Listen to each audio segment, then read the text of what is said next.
So hey, what's up guys? We are back at it again. Just finished fucking up some Taco Bell. And today's project is, we keep on dropping these secrets. I hope you guys appreciate, we're letting you know everything to like do a good job.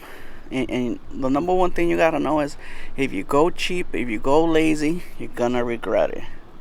If you walk away from anything from watching this channel, walk away with that. But today we are going to be restoring these. I already started sanding it down. I'm using 200 on the Milwaukee sander. This thing is a lifesaver. We're going to sand all this down, and then we're going to put you onto some secret sauce. Okay, if you want to do this job, if you want the best results, this is what you need to use. We're going to go over it with the 200 everywhere that we can, and where we can't, we're going to have to do it by hand. But this has the foam backer, so we can pretty much get in some good spots.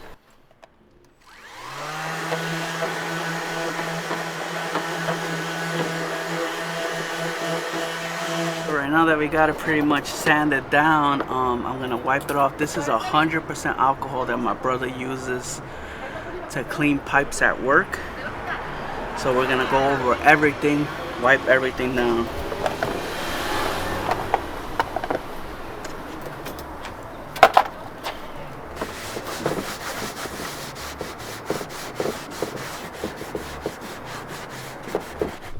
So right now you can see we're all sanded and we're all clean.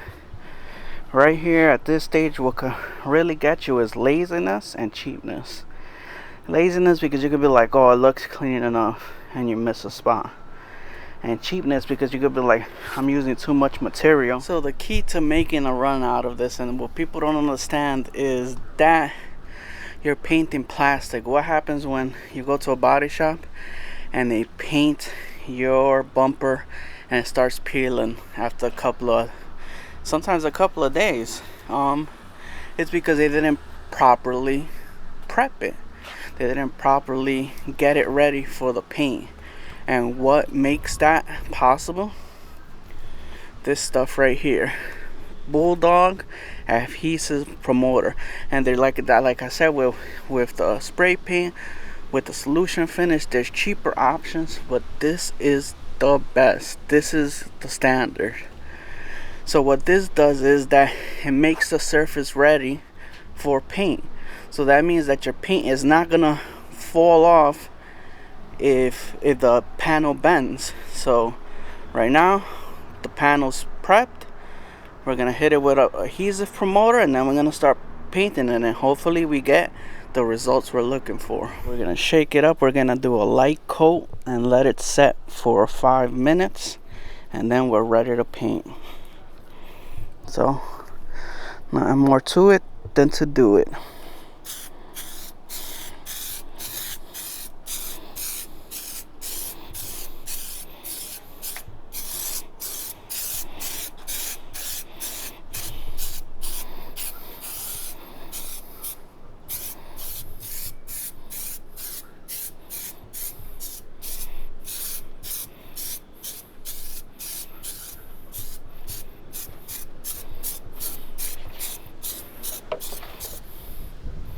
Now, of course, what we're going to be using for the black is the duplicolor vinyl and fabric. And a lot of people think that just because this is made for plastic that it's going to stick as well as what we're doing. But it's truly not, because we're providing the perfect surface for the paint to stick. So our finish is gonna be more durable than if you're just using this. This is expensive. This is like 35 bucks alone. Then you add in whatever this costs, 10 bucks or whatever. A lot of people like to cheap out and just use this, but that's not what we're doing here. So you don't see that I'm bullshitting. Right on the can it says,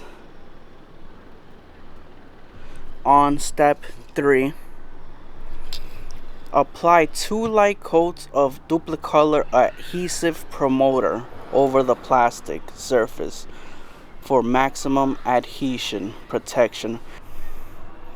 The proof's in the pudding.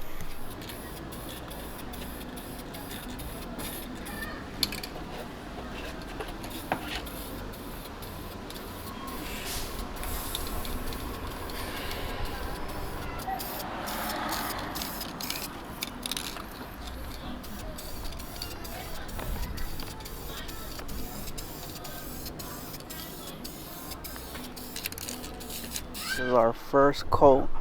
Obviously it's a little blotchy because we went very light with it, but you can already see the coverage and you can tell already, you know, the results we're gonna get off of this. So I'm not gonna bore you with the second or third coat. I'm just gonna show you the finished product. So here we are. This is after 3 coats. I think the results speak for themselves. A direct comparison.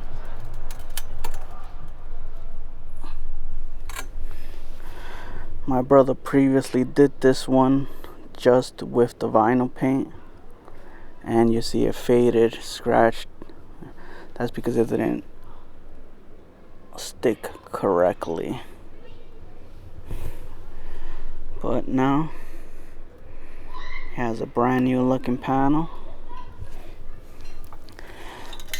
The only thing is we did use 1 whole can to do this panel and a speaker cover, so just keep that in mind. Like I said, can't be cheap. It's gonna take a full can. It's gonna take a full can. The battery died on the camera, but I wanted to give you a proper outro and also a little tip. The panels looked completely different when they fully cured. I know on the video they look a little blotchy. I'll post up some pictures now.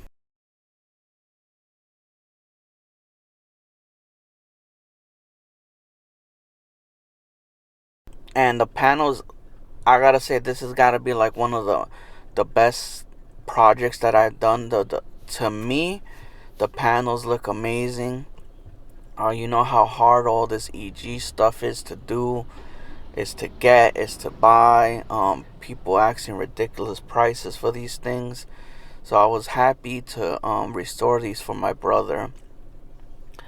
Then I thought, you know, he was gonna put them on, but he got home. He was kind of like, cool, and he put them in a bag and put them in his basement. So he's been bothering me about he wanted my boy Namar to do them, and it never really worked out, so I did them for him, and I wanted to try out this method.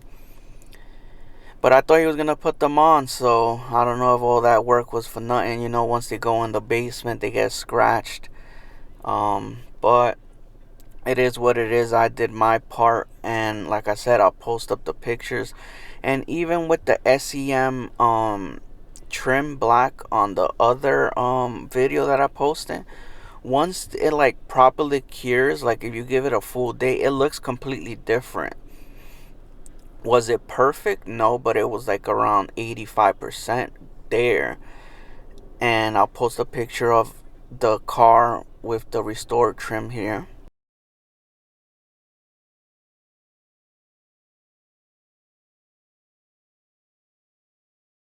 It looks great. It really, but that's not to say the solution finish looks amazing too. And I know from experience it lasts a long time. But for me, it was worth the extra step.